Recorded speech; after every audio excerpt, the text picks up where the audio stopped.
Hello everyone. Vector calculus के series में ये फोर्थ वीडियो है और इस वीडियो में आज हम लोग जानेंगे कि ग्रेडियंट का फिजिकल और ज्योमेट्रिकल इंटरप्रिटेशन क्या होता है, कि ग्रेडियंट निकालते हैं आखिर वो रिप्रेजेंट क्या करता है। ठीक, तो पिछले वीडियो में हमने पढ़ा था कि अगर कोई एक फंक्शन है जो एक्स वाई और जेड का फंक्शन हो, मतलब एक्स वाई जेड तीनों पर डिपेंड करता है, तो ऐसे टाइप के फंक्शन को क्या बोलते थे? Point function. ठीक, और अगर इस फंक्शन का आउटपुट अगर एक स्केलर निकल के आता था, ठीक, तो वैसे वाले फंक्शन को बोलते हैं स्केलर पॉइंट फंक्शन या फिर स्केलर फील्ड फंक्शन, दोनों बोलते थे। और अगर इस पॉइंट फंक्शन को इक्वल टू सम कांस्टेंट लिख दें तो ये एक सरफेस को रिप्रेजेंट करेगा। और अगर इस स्केलर पॉइंट फंक्शन को डेल ऑपरेटर के साथ ऑपरेट करते हैं, डेल ऑपरेटर क्या होता है? डेल ऑपरेटर होता है i del by del x plus j del by del y plus k del by del z. ठीक, i partial derivative with respect to x, और ये क्या होता था? Partial derivative with respect to y, और ये क्या होता था? Partial differentiation with respect to z. तो यही होता था डेल ऑपरेटर, और ये एक वेक्टर ऑपरेटर है। ठीक, वेक्टर क्वांटिटी नहीं है, वेक्टर ऑपरेटर है। ये क्वांटिटी नहीं, वेक्टर ऑपरेटर है। तो अगर इस वेक्टर ऑपरेटर को इस टाइप के जो स्केलर पॉइंट फंक्शन है उस पर अगर ऑपरेट करते हैं तो उसी को ग्रेडियंट बोला जाता था। और इसको कैसे डिफाइन करते हैं? इसको लिख सकते हैं del by del x i cap plus del phi by del y j cap plus del phi by del z के कैप। ठीक, ये होता था gradient of some scalar point function phi. अब हम लोग पढ़ेंगे कि ये जो ग्रेडियंट है ये रिप्रेजेंट क्या करता है। तो उसके लिए लेवल सरफेस हमने पढ़ रखा था। लेवल सरफेस किसे कहते हैं? अगर कोई सरफेस है जिसके हर एक पॉइंट पे जो फंक्शन का वैल्यू वो सेम होता है, ऐसा सरफेस को बोलते हैं लेवल सरफेस।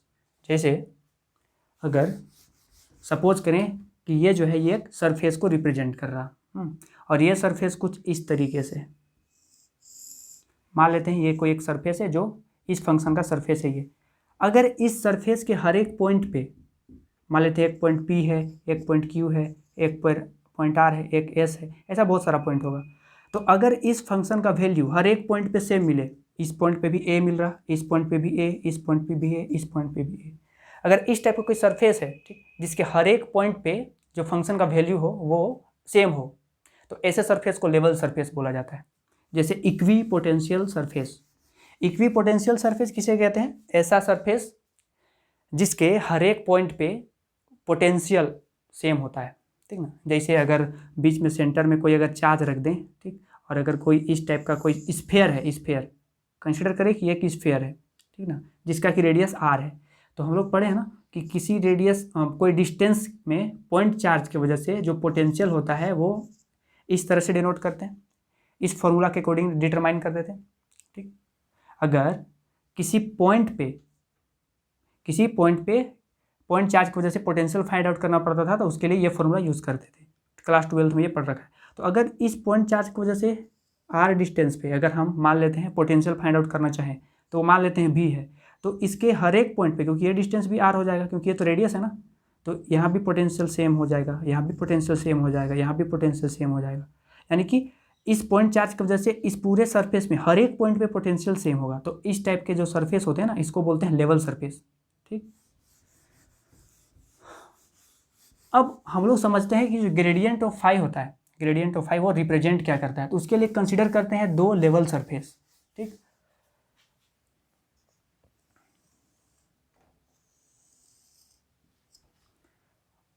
अगर दो लेवल सरफेस कंसीडर करें, मान लेते हैं एक लेवल सरफेस ये है, ठीक, और एक लेवल सरफेस ये है। ठीक ना, और इस लेवल सरफेस का इक्वेशन जो है वो फाई इक्वल टू C1 है, और इस लेवल सरफेस का जो इक्वेशन है वो phi plus delta phi equal to C2 है। इससे डेल्टा फाई ज़्यादा, ठीक ना, डेल्टा फाई चेंज हो रहा है। मतलब कि अगर सपोज करें कि ये जो लेवल है सरफेस है फाई इक्वल टू C1, इस सरफेस पे एक पॉइंट P है जिसका कि पोजीशन वेक्टर R है ओरिजिन से, ठीक, और एक पॉइंट Q है जो इस लेवल सरफेस पर लाई करता हो, और इस पॉइंट का जो पोजीशन वेक्टर है वो ओरिजिन से सपोज करें R प्लस डेल्टा R है। ठीक ना, तो इन दोनों का बीच का जो ये जो रिलेटिव डिस्प्लेसमेंट है वो कितना होगा? ये होगा डेल्टा R। ठीक, ये कैसे बोले ट्रायंगल ऑफ वेक्टर एडिशन से इसको बोल सकते हैं कि आर और डेल्टा आर को ऐड करेंगे तब ये रिजल्टेंट होगा आर प्लस डेल्टा आर, ठीक ना। ठीक, अब अगर हम ये चेंज इन फाई लिखना चाहें, ये जो फाई में चेंज हुआ, पहले फाई था, ठीक, अब ये पॉइंट क्यू इसके थोड़े से दूर पे है, जिसका कि जिस लेवल सरफेस का इक्वेशन जो है फाई प्लस डेल्टा फाई है, तो कितना चेंज हुआ ये डेल्टा फाई। अगर हमें चेंज इन फाई लिखना होता था, मान लेते हैं डी फाई, तो डी फाई कैसे लिखते थे, डी फाई लिखते थे del phi by del x i cap plus ये लिखते थे del phi by del x into d x plus del phi by del y into d y plus del phi by del z into d z, ठीक ना। ये इसे बोलते थे total differential coefficient.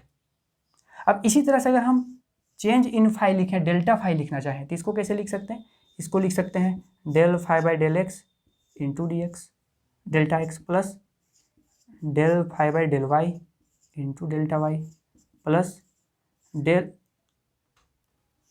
Del phi by del z into delta z. इसके according इसको ऐसा लिख सकते हैं ना, यहाँ पे डी फाई था तो यहाँ पे d x d y d z हो रहा था, यहाँ पे डेल्टा फाई है तो इसीलिए delta x delta y delta z हो रहा है, ठीक ना। अब अगर इसे और अच्छे से अरेंज करके लिखना चाहें तो इसे क्या हम ऐसे लिख सकते हैं del phi by del x into y cap plus del phi by del y into j cap plus del phi by del z into k cap, और इसको डॉट प्रोडक्ट कर दें delta x i cap plus delta y j cap plus delta z के cap, ठीक। क्योंकि इन दोनों का ही dot product करेंगे तब ये क्वांटिटी मिलेगा हमें। जैसे देखिए डेल्टा एक्स आई कैप और del phi by del x i cap, ये दोनों का डॉट प्रोडक्ट ये है, इन दोनों का डॉट प्रोडक्ट ये, और जेड ये के कैप और के कैप, ये दोनों का डॉट प्रोडक्ट ये है। तो इसको इस तरीके से लिख सकते हैं, ठीक ना। अब अगर इसको ध्यान से देखें तो ये क्या है, ये क्या है, ये है ग्रेडियंट ऑफ फाई है, इसको यहाँ पे लिखते हैं, ठीक ना। Delta phi is equal to, ये हम लोग का क्या आ रहा, del phi by del x i cap del phi by del y j cap और del phi by del z के कैप। इसे क्या बोलते हैं, ये तो ग्रेडियंट ऑफ फाई का डेफिनेशन है, हमने ये पढ़ रखा था पिछले वीडियो में कि ग्रेडियंट ऑफ फाई का डेफिनेशन यही होता है डॉट। ये क्या है, change in x change in y change in z, ठीक ना। मतलब इसको लिखते हैं चेंज इन पोजीशन वेक्टर, लिख सकते हैं, क्योंकि अगर मान लेते हैं कि कोई एक पॉइंट पी है जिसका कि पोजीशन वेक्टर आर है, ठीक ना, और इस पॉइंट पी का जो कोऑर्डिनेट है वो x comma y comma z है, तो ये जो पोजीशन वेक्टर होता था इसे कैसे लिखते थे, x i cap plus Y j cap plus Z के कैप, ठीक, ऐसा लिखते हैं। और अगर इसमें चेंज निकालना चाहें तो इससे डेल्टा आर क्या होगा, delta x i cap plus delta y j cap plus delta z के कैप, ऐसा लिख सकते हैं, ठीक। तो डेल्टा आर को इस तरीके से लिखते हैं, तो यहाँ पे तो डेल्टा आर ही था ना, delta x i cap delta y j cap delta z के कैप, इसके पोजीशन पे डेल्टा आर लिखें, ठीक। तो हमें हम लोग एक रिजल्ट डिराइव किए अभी, ये रिजल्ट, ठीक, यानी कि चेंज इन फाई को इस तरीके से लिख सकते हैं। अब अगर सपोज करें कि ये जो पॉइंट क्यू है वो इस लेवल सरफेस पे लाई करता हो, ठीक, ये जो पॉइंट क्यू है ये अगर इस लेवल सरफेस पे लाई करता हो तो ये जो चेंज हुआ था ना फाई में वो तो रहेगा ही नहीं, वो तो जीरो हो जाएगा, ठीक। मतलब कि if Q lies on the surface phi is equal to C1 then ये जो चेंज इन फाई होगा वो जीरो हो जाएगा, ऐसा बोल सकते हैं। अब अगर डेल्टा फाई अगर यहाँ पे जीरो कर दें तो क्या मिलेगा, ये मिलेगा delta phi dot delta r is equal to zero, ठीक। अब ये भी एक वेक्टर है, ये भी एक वेक्टर है, क्योंकि ग्रेडियंट ऑफ फाई एक वेक्टर होता था। अगर किसी स्केलर पॉइंट फंक्शन का ग्रेडियंट निकालते हैं तो वो एक वेक्टर होता है। तो अगर ये भी वेक्टर है ये भी वेक्टर है, दोनों वेक्टर का डॉट प्रोडक्ट जीरो है, तो क्या हम लोग इसे कंक्लूड कर सकते हैं कि ये जो डेल्टा फाई है वो परपेंडिकुलर है डेल्टा आर के, ठीक। तो ये हम लोग का एक रिजल्ट आया कि अगर क्यू सरफेस पे लाई करता है phi is equal to C1 इस सरफेस पे, तो चेंज इन फाई होगा वो जीरो होगा, और इससे हम लोग क्या कंक्लूड कर पाए कि ये जो ग्रेडियंट ऑफ फाई है वो डेल्टा आर के हमेशा परपेंडिकुलर होगा। ठीक, तो ग्रेडियंट ऑफ फाई होता है क्या होता है, तो gradient of phi is a vector, क्योंकि ग्रेडियंट ऑफ फाई एक वेक्टर क्वांटिटी है, तो gradient of phi is a vector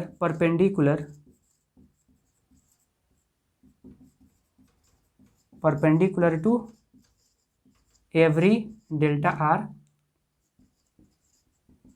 lying on the surface.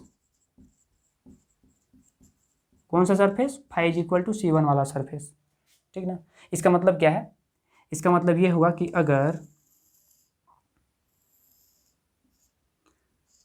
अगर मान लेते हैं कोई एक सरफेस है कुछ इस तरीक़ा से, ठीक ना, सरफेस इस टाइप से है, ठीक, लेकिन हम इसका एज को दिखा रहे हैं, ये एज को, तो ये एज है, एक्चुअली में ये सरफेस है फ्लैट, लेकिन इसका हम ये एज को दिखा रहे हैं। तो सपोज करें इस पॉइंट पे ये जो सरफेस है इसके हर एक मान लेते हैं, यहाँ पे एक पॉइंट है जिसका की पोजीशन वेक्टर आर है, यहाँ पे एक पॉइंट है जिसका की पोजीशन वेक्टर मान लेते हैं आर प्लस डेल्टा आर है, ठीक, और इसी तरह से बहुत सारा पॉइंट होगा जिसका कि कुछ पोजीशन वेक्टर होगा। तो अगर ये पॉइंट और ये पॉइंट के बीच का डिस्टेंस ये क्या हो गया, ये हो गया डेल्टा आर। इसी तरह से यहाँ पर अगर एक पॉइंट होगा तो यहाँ पे मान लेते हैं उसका जो डिस्टेंस है वो डेल्टा R2 है, ठीक ना।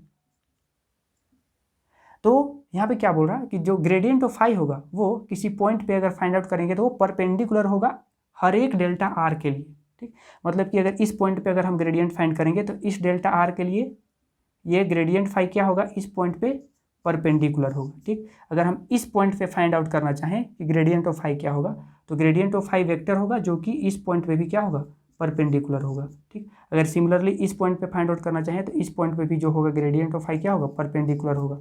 मतलब ग्रेडियंट ऑफ फाई निकालते हैं, इसका मतलब कि वो जो सरफेस है उस सरफेस के हर एक पॉइंट पे अगर मान लेते हैं, अगर इस पॉइंट पे अगर हम निकाल रहे हैं ग्रेडियंट, तो इस पॉइंट पे वो जो ग्रेडियंट फाई होगा वो एक वेक्टर होगा जो कि परपेंडिकुलर होगा इस पॉइंट से। ठीक ना, इसी तरह अगर इस पॉइंट पे ग्रेडियंट ऑफ फाई निकाल रहे हैं तो वो जो ग्रेडियंट ऑफ फाई है वो एक वेक्टर होगा और वो परपेंडिकुलर होगा इस पॉइंट पे, इस सरफेस के इस पॉइंट पे परपेंडिकुलर होगा। ठीक, इसी तरह से इस सरफेस की इस पॉइंट पे परपेंडिकुलर होगा अगर हम ग्रेडियंट फाई निकालेंगे इस पॉइंट पे। तो इसका मतलब ये हुआ कि अगर कोई भी सरफेस पे, कोई सरफेस के किसी पॉइंट पे अगर हम ग्रेडियंट फाई निकालते हैं, ठीक ना, मतलब फाई का ग्रेडियंट निकालते हैं, तो उसका मतलब क्या होता है कि वो एक वेक्टर है जो कि परपेंडिकुलर है। ठीक ना, तो अगर हमें किसी सरफेस का नॉर्मल निकालने के लिए बोला जाए तो हम क्या निकालेंगे, ग्रेडियंट फाई निकालेंगे। ठीक ना, जैसे अगर सपोज करें ये सबको मिटा दे, यहाँ पे मिटा देते, सपोज करें कि phi is equal to x³ plus y² plus z³, ये हमें एक फंक्शन दिया है, पॉइंट फंक्शन दिया है। ठीक ना, और मान लेते हैं क्योंकि एक सरफेस को रिप्रेजेंट करेगा, ठीक ना, अगर इक्वल टू सम कांस्टेंट लिख दे, मान लेते हैं a या फिर c लिख दें, कुछ भी लिख दें, ये कांस्टेंट है एक, ठीक, तो एक सरफेस को रिप्रेजेंट करेगा और हमें बोला गया कि find the normal vector perpendicular to this surface. ठीक, तो हम क्या करेंगे, इसका ग्रेडियंट निकाल देंगे। सपोज करें अगर ये जो सरफेस है वो कुछ इस टाइप का एक सरफेस है, ठीक ना, तो हमें फाइंड आउट करने बोला है कि इस पॉइंट पे जिसका कि कोऑर्डिनेट मान लेते हैं 3,1,1 है, ठीक ना, तो इस पॉइंट पे ग्रेडियंट, इस पॉइंट पे नॉर्मल वेक्टर कितना होगा ये हमें फाइंड आउट करने बोला कि इस पॉइंट पे हमें बताओ कि नॉर्मल वेक्टर क्या होगा। ठीक ना, तो हम क्या करेंगे, इस पॉइंट पे ग्रेडियंट फाई निकाल देंगे। तो इसका ग्रेडियंट फाई कैसे निकालेंगे, ग्रेड फाई ये क्या होता है, del phi by del x i cap plus del phi by del y j cap plus del phi by del z के कैप। ठीक ना, अब क्योंकि फाई ये गिवन है तो सबसे पहले अगर इसको x के रिस्पेक्ट में डिफ्रेंशिएट करेंगे तो ये कितना होगा, 3x², बाकी सब तो जीरो हो जाएगा क्योंकि पार्शियल डिफ्रेंशिएशन हम पढ़ रखे हैं ना कि अगर x के रिस्पेक्ट में डिफ्रेंशिएट कर रहे हैं तो बाकी सबको एज ए कांस्टेंट ट्रीट करना है। ठीक, तो ये हो गया 3x² आई कैप। इसी तरह y को डिफ्रेंशिएट करेंगे तो होगा 2y जे कैप और z को डिफ्रेंशिएट करेंगे तो 3z² के कैप। ये हुआ, ये क्या निकला हम लोग का, ग्रेडियंट ऑफ फाई। अब हमें 3,1,1 पे फाइंड आउट करने बोला, तो जहाँ पर x है वहाँ पे 3 अब पुटअप करेंगे तो क्या हो जाएगा, 9 3 जा 27 i cap plus 2j cap plus 3k cap. ठीक ना, तो ये आया हम लोग का ग्रेडियंट ऑफ फाई। मतलब कि इस पॉइंट पे जो परपेंडिकुलर होगा वेक्टर वो ये वेक्टर होगा 27 i cap 2j cap 3k cap. ठीक, यानी k वेक्टर कितना निकला, नॉर्मल वेक्टर ये निकला 27 i cap plus 2 j cap plus 3 k cap. ठीक, तो अगर हमें कोई सरफेस गिवन हो और हमें बोला जाए कि इस सरफेस के इस पॉइंट पे हमें एक परपेंडिकुलर वेक्टर बताओ या फिर नॉर्मल वेक्टर बताओ, तो हम क्या करेंगे, सिंपली उस पॉइंट पे ग्रेडियंट निकाल लेंगे। ठीक, तो हमें मिल जाएगा उस पॉइंट पे परपेंडिकुलर एक वेक्टर। ठीक ना, तो ये था पहला इंटरप्रिटेशन, ज्योमेट्रिकल इंटरप्रिटेशन ग्रेडियंट का, कि किसी सरफेस के किसी पॉइंट पे अगर हम ग्रेडियंट निकालते हैं तो वो रिप्रेजेंट करता है एक वेक्टर जो कि उस सरफेस के परपेंडिकुलर होता है। ठीक ना, उस पॉइंट पे। ठीक, अब हम एक और इसका हम ये पता करना है कि अभी हम लोग पढ़े कि ग्रेडियंट ऑफ फाई क्या रिप्रेजेंट करता है। अब हम पढ़ेंगे कि इसका मैग्नीट्यूड क्या रिप्रेजेंट करेगा। ठीक ना, ग्रेडियंट ऑफ फाई एक वेक्टर था जो कि सरफेस के परपेंडिकुलर होता था किसी पार्टिकुलर पॉइंट पे। अब हमें ये फाइंड आउट करना है कि ये जो इसका मैग्नीट्यूड है ग्रेडियंट ऑफ फाई, ये क्या रिप्रेजेंट करता है। तो इसको समझते हैं।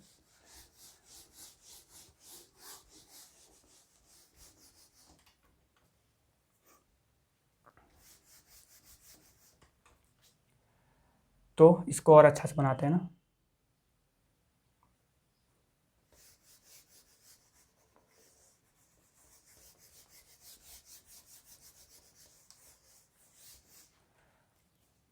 तो सपोज करें एक लेवल सरफेस ये है और एक लेवल सरफेस ये है। ठीक ना, फिर से सरफेस इस टाइप में है लेकिन इसका हम एज को दिखा रहे हैं। ठीक, अगर ये एक पॉइंट P है जो कि इस लेवल सरफेस पे लाई करता है जिसका पोजीशन वेक्टर R है, और यहाँ पे एक पॉइंट Q है, ठीक ना, जिसका कि पोजीशन वेक्टर क्या है, R प्लस डेल्टा R है। ठीक, और ये जो सरफेस है लेवल सरफेस, इसका equation phi equal to C1 है और इसका 5 plus delta 5 equal to C2 है। ठीक ना, और इन दोनों के बीच का जो रिलेटिव डिस्प्लेसमेंट है वो क्या है, डेल्टा आर वेक्टर है, क्योंकि डेल्टा आर ही होगा ना, ट्रेंगल ऑफ वेक्टर एडिशन से इसको डेल्टा आर लिख सकते हैं। ठीक, अब हम लोग अभी पढ़े कि जो ग्रेडियंट ऑफ फाई होता है वो सरफेस के परपेंडिकुलर होता है एक वेक्टर। ठीक, तो अगर यहाँ पे ग्रेडियंट फाई निकाले तो अगर इसमें ग्रेडियंट फाई का डायरेक्शन किधर होगा, इस डायरेक्शन में होगा। ठीक, और सपोज करें कि इस डायरेक्शन में जो यूनिट वेक्टर है, नॉर्मल यूनिट वेक्टर, वो एन कैप है, ऐसा हम लोग मानते हैं। सपोज कर रहे हैं कि इस डायरेक्शन में जो यूनिट वेक्टर है वो एन कैप है, क्योंकि डायरेक्शन दिखाने के लिए हमें यूनिट वेक्टर को इंट्रोड्यूस करना पड़ेगा ना, क्योंकि जो यूनिट वेक्टर है वही हमें बताता है डायरेक्शन के बारे में। जैसे आई कैप लिखते हैं ना, तो वो बताता है कि एक्स एक्सिस की ओर जा रहे हैं। वाई कैप जे कैप रहता है तो उससे पता चलता है कि हम लोग वाई एक्सिस की ओर जा रहे हैं। यूनिट वेक्टर हम लोग को बताता है कि कौन सा डायरेक्शन है। तो इसी तरह से हम लोग सपोज कर रहे हैं कि ये जो परपेंडिकुलर वेक्टर है, इस वेक्टर की ओर जो नॉर्मल वेक्टर, जो यूनिट वेक्टर है, नॉर्मल यूनिट वेक्टर, वो एन कैप है। ठीक ना, और ये जो डिस्टेंस है उसको हम लोग डेल्टा एन मान रहे हैं, परपेंडिकुलर डिस्टेंस है वो डेल्टा एन मान रहे हैं। ठीक, तो अगर हम चेंज इन फाई निकाले, rate of change of phi निकाले in the direction of normal vector, तो क्या होगा। हम क्या निकाल रहे हैं, change in phi, rate of change of phi with respect to n, ये क्या होगा। तो हम लोग को पता है ना कि अगर डिफरेंशिएशन होता था dy बाई डी एक्स, तो इसको कैसे डिफाइन करते थे, ये होता था limit delta x tending to 0 del y by del x, यही होता था ना, इसी को ना dy बाई डी एक्स लिखते थे फर्स्ट प्रिंसिपल से। ठीक, पहला वीडियो में डिस्कस भी किए थे हमने। अब इसको क्या लिख सकते हैं, इसको लिख सकते हैं limit delta n tending to 0 delta phi by delta x, sorry delta n, ऐसा लिख सकते हैं। ठीक, और कुछ देर पहले अभी हम लोग एक रिजल्ट फाइंड आउट किए थे कि जो gradient of phi dot delta r होता है यही होता है चेंज इन फाई, अभी हम लोग के प्रूफ करके भी देखे थे। ठीक ना, तो क्या हम डेल्टा फाई को लिख सकते हैं ये, तो इसको अगर और आगे प्रोसीड करें तो इसको क्या लिख सकते हैं, लिमिट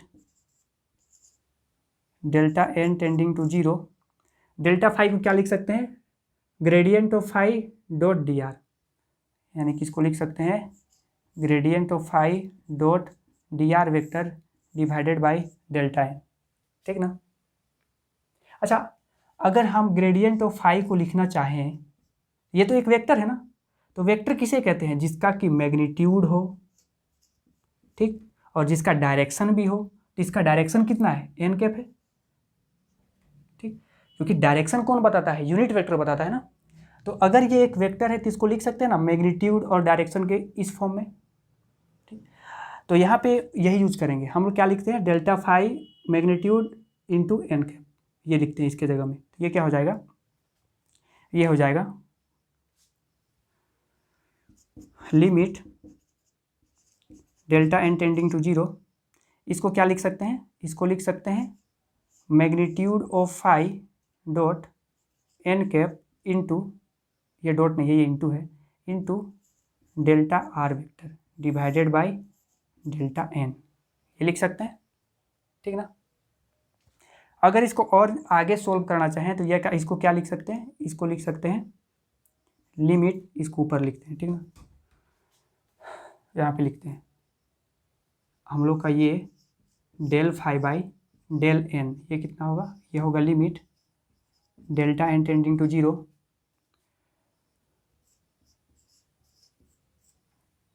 अब यहाँ पे देखें n cap dot d r, इसको क्या लिखते हैं, डॉट प्रोडक्ट कैसे डिफाइन करते हैं, एन का मैग्नीट्यूड इंटू डी आर का मैग्नीट्यूड इंटू कोस थीटा, ठीक, और नीचे तो डेल्टा एन है ही। अब इसको क्या लिख सकते हैं, फिर से इसको बस आगे सोल्व कर रहे हैं। अब ये तो एक कांस्टेंट है, ये कांस्टेंट है ना, डेल्टा फाई, ये तो मैग्नीट्यूड है, तो मैग्नीट्यूड तो एक कांस्टेंट होगा।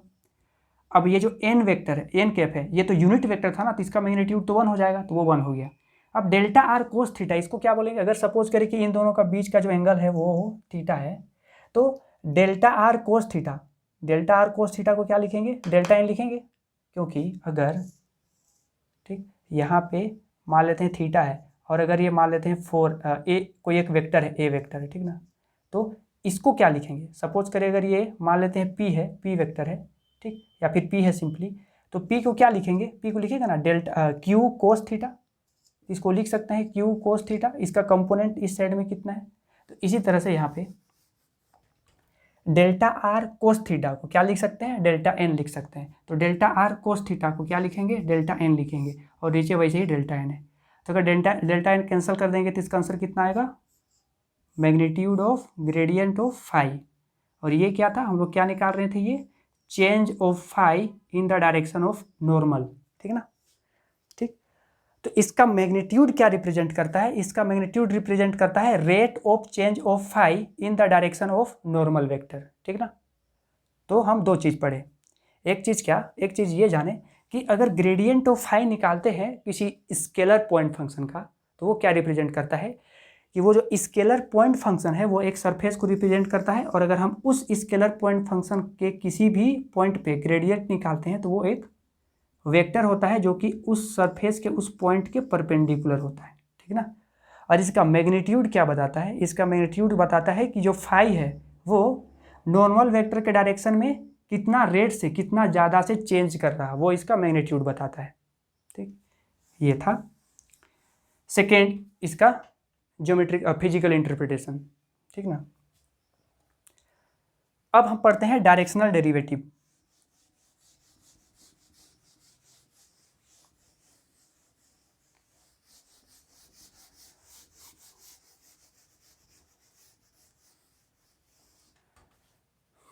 तो सपोज करें, अगर मान लेते हैं कि ये एक सरफेस है ना, ये एक सरफेस है और ये एक दूसरा सरफेस है, ठीक। तो अगर इस सरफेस पे ग्रेडियंट निकालते हैं तो वो क्या होता है, परपेंडिकुलर टू सरफेस, ठीक ना। अगर ये ग्रेडियंट ऑफ फाई है, ठीक, और इसी डायरेक्शन में इसका मैग्नीट्यूड होता था, यानी कि del phi by del n, अगर इस डिस्टेंस को एन बोले ना, तो del phi by del n इसी डायरेक्शन में होता था, और ये किसके इक्वल होता था, ग्रेडियंट ऑफ फाई का मैग्नीट्यूड के इक्वल होता था, ठीक। अब अगर इसका जो कंपोनेंट है, अगर इस डायरेक्शन में इसका कंपोनेंट को निकाले, ठीक ना, अगर ये एंगल थीटा है मान लेते हैं, तो इसका कंपोनेंट इस डायरेक्शन में निकाले तो उसी को बोलते हैं डायरेक्शनल डेरिवेटिव, ठीक ना। डायरेक्शनल डेरिवेटिव क्या है, सिंपली ग्रेडियंट ऑफ फाई का कंपोनेंट किसी गिवन डायरेक्शन में निकालते हैं, उसी को डायरेक्शनल डेरिवेटिव बोलते हैं। सपोज करें अगर ये वेक्टर है, एक वेक्टर गिवन है, ठीक, और हम लोग को बोला जाए कि ग्रेडियंट डायरेक्शनल डेरिवेटिव निकालो इन the direction of this vector, तो हम क्या करेंगे कि जो भी ग्रेडियंट रहेगा उसका कंपोनेंट निकाल देंगे किस डायरेक्शन में, इस डायरेक्शन में, ठीक ना। यहाँ पे ए कैप क्यों लिखे, क्योंकि डायरेक्शन रिप्रेजेंट कौन करता है, इसका यूनिट वेक्टर, ठीक ना। तो हमें अब जब भी डायरेक्शनल डेरिवेटिव निकालने के लिए बोला जाए तो हम क्या करेंगे कि ये जो ग्रेडियंट है उसका कंपोनेंट निकाल देंगे। जिस डायरेक्शन में निकालने के लिए बोला जाए उसी डायरेक्शन में कंपोनेंट निकाल देंगे ग्रेडियंट का, ठीक। तो वो हम लोग का हो जाता है डायरेक्शनल डेरिवेटिव। अब आप सोचो कि अगर इसका कंपोनेंट किधर भी निकालें वो तो हमेशा इसके वैल्यू से कम ही होगा। मतलब कि अगर सपोज करें यहाँ पे,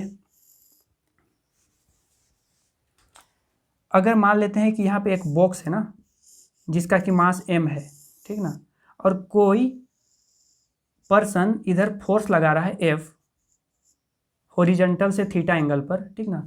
तो ये फोर्स जो भी होगा इसका कुछ कंपोनेंट इधर भी है, इसका कुछ कंपोनेंट ऊपर भी होगा, इधर होगा ना, इधर होगा F साइन थीटा, इधर होगा F कोस थीटा। तो जिसका ये फोर्स का वैल्यू जितना भी होगा, इसका मैग्नीट्यूड सपोज करते हैं 30 न्यूटन होगा, ठीक ना। तो अगर इसका कंपोनेंट निकालेंगे तो वो इसका कंपोनेंट तो 30 न्यूटन से कम ही होगा ना। अगर इसका कंपोनेंट इधर भी निकालेंगे तो वो भी 30 न्यूटन से कम ही होगा, ठीक। यानी कि मैक्सिमम जो होगा वो इसी डायरेक्शन में होगा, ठीक, और इधर ही होगा। तो यही बात यहाँ पे हम बता रहे हैं कि अगर ये जो ग्रेडियंट था इसका कंपोनेंट निकाले किसी डायरेक्शन में उसे बोलते हैं डायरेक्शनल डेरिवेटिव, वो तो ठीक है। अब हमें ये पता करना है कि ये चेंज इन फाई है, ठीक ना, किस डायरेक्शन में मैक्सिमम होगा। तो इसी डायरेक्शन में मैक्सिमम होगा, ठीक ना, जिस डायरेक्शन में नॉर्मल है, मतलब परपेंडिकुलर डायरेक्शन में ही मैक्सिमम होगा, ठीक। तो ये जो निकला, ये हम लोग जो पहले निकाले थे कि rate of change of phi in the direction of n, वो रिप्रेजेंट करता है मैग्नीट्यूड ऑफ ग्रेडियंट, और इस यही होता है मैक्सिमम चेंज, ठीक ना, यही होता है मैक्सिमम चेंज। तो अगर हमें बोला जाए कि सपोज करें कि एक फंक्शन दिया है पोटेंशियल का, ठीक ना, सपोज करें कि पोटेंशियल का एक फंक्शन दिया है, और अगर बोला जाए कि इस पोटेंशियल का मैक्सिमम चेंज किस डायरेक्शन में हो रहा है, तो हम क्या करेंगे, ग्रेडियंट ऑफ फाई का मैग्नीट्यूड निकालेंगे, तो वही होगा मैक्सिमम चेंज, ठीक ना। जिस डायरेक्शन में मैक्सिमम चेंज हो रहा होगा पोटेंशियल, उस डायरेक्शन को रिप्रेजेंट करेगा, उसको उस मैग्नीट्यूड को रिप्रेजेंट करेगा ग्रेडियंट ऑफ फाई का मैग्नीट्यूड, ठीक ना। कितना हो रहा है, कि कितना मैक्सिमम चेंज हो रहा है और किस डायरेक्शन में हो रहा है, तो नॉर्मल के डायरेक्शन में हो रहा है, यानी कि ग्रेडियंट फाई के डायरेक्शन में हो रहा है, ठीक ना। ये था फिजिकल और ज्योमेट्रिकल इंटरप्रिटेशन। अब इससे रिलेटेड हमें क्वेश्चन करना है, क्वेश्चन करेंगे तो और ज़्यादा क्लियर हो जाएगा। अगर यहाँ पे कुछ कन्फ्यूजन भी हुआ है तो क्वेश्चन करके वो कन्फ्यूजन दूर हो जाएगा। तो हम अब क्वेश्चन करेंगे। तो इसका जो प्रॉब्लम है उसको हम लोग अगले वीडियो में कवर अप करेंगे, उसमें बहुत सारा क्वेश्चन करेंगे इसी से रिलेटेड, तो आपको जितना भी कन्फ्यूजन है वो खत्म हो जाएगा, ठीक। तो आपसे रिक्वेस्ट है कि आप इसका अगले वीडियो देखें जिसमें हम लोग प्रॉब्लम सॉल्व करेंगे। तो प्रॉब्लम सॉल्व करेंगे तो जितना भी आज थ्योरी है वो समझ में आ जाएगा।